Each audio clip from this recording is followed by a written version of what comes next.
Pengacara Sunan Kalijaga secara terbuka resmi mundur sebagai kuasa hukum ayah mendiang Vanessa Angel, Dodi Sudrajat.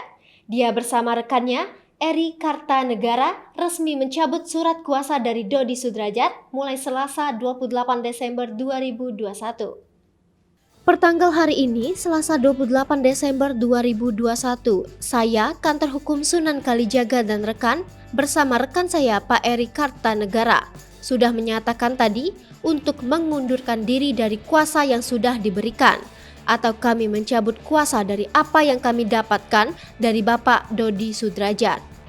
Ungkap Sunan dikutip dari kanal YouTube Sambalala Selasa malam. Sunan Kalijaga mengungkapkan ada hal yang tak sesuai dengan hati nuraninya setelah beberapa hari menjadi kuasa hukum Dodi Sudrajat. Namun, Sunan Kalijaga mengatakan sudah berupaya maksimal untuk menyelesaikan dan mendamaikan kliennya dengan pihak Faisal. Saya pribadi bekerja itu bukan hanya karena diberikan kuasa atau diberikan imbalan jasa hukum. Selayaknya semua orang yang bekerja dapat imbalan, kata Sunan Kalijaga. Tapi kami juga mengedepankan hati nurani. Ketika sesuatu perkara yang kami tangani sudah kami rasa tidak sesuai dengan hati nurani kami, maka tidak perlu berlama untuk mengambil sikap, sambung Sunan. Saya pribadi bekerja itu bukan hanya karena diberikan kuasa atau diberikan imbalan jasa hukum. Selayaknya semua orang yang bekerja dapat imbalan, kata Sunan Kalijaga. Unduran diri secara langsung. Maka, Sunan menyampaikan pengunduran diri sebagai penasihat hukum melalui WhatsApp. Tak menjelaskan secara rinci bagaimana reaksi Dodi.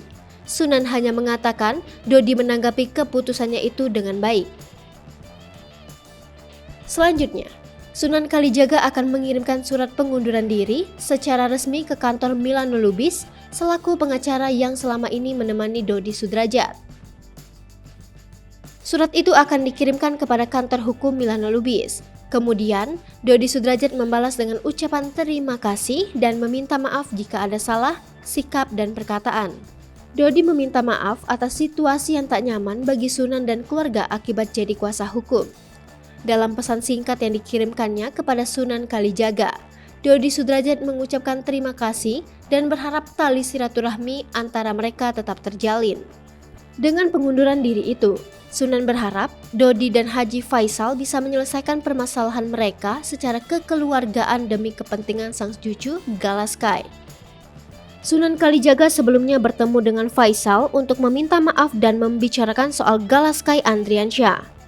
Pada pertemuan itu, Sunan Kalijaga juga bermaksud untuk mendamaikan Dodi Sudrajat dengan Faisal sehingga tidak harus ada jalur hukum. Namun, niat baik Sunan Kalijaga itu tak sejalan dengan apa yang diinginkan oleh Dodi Sudrajat. Lebih lanjut, Sunan Kalijaga juga membahas soal pertemuannya dengan Haji Faisal beberapa waktu lalu. Dia memuji ayah Fuji tersebut adalah sosok yang sangat berbesar hati mau memaafkan kesalahan orang lain. Pertama kali bertemu mengungkapkan permintaan maaf, apalagi ada perkataan saya yang menyinggungnya, Pak Faisal dan keluarga. Saya rasa saya tidak perlu minta maaf kepada netizen karena itu tidak ada persoalan dengan netizen, ucap Sunan Kalijaga. Saya datang meminta maaf dan diterima permintaan maaf saya, imbuhnya lagi. Soal rencana Faisal dan Dodi Sudrajat untuk bertemu di luar agenda sidang, Sunan Kalijaga mengatakan rasanya tidak mungkin untuk saat ini. Pasalnya, Dodi Sudrajat sendiri yang tidak bersedia dan memilih untuk bertemu dalam mediasi persidangan. Pas bertemu dengan Pak Faisal dan disampaikan ke Pak Dodi, dan Dodi bilang Pak Sunan itu sudah diagendakan di pengadilan dijadwalkan mediasi, sehingga Pak Dodi lebih memilih jalur tersebut, pungkas Sunan Kalijaga. Hai pemirsa Sri Popo TV, jangan lupa komen, like, dan subscribe, serta tonton terus berita-berita terupdate lainnya ya.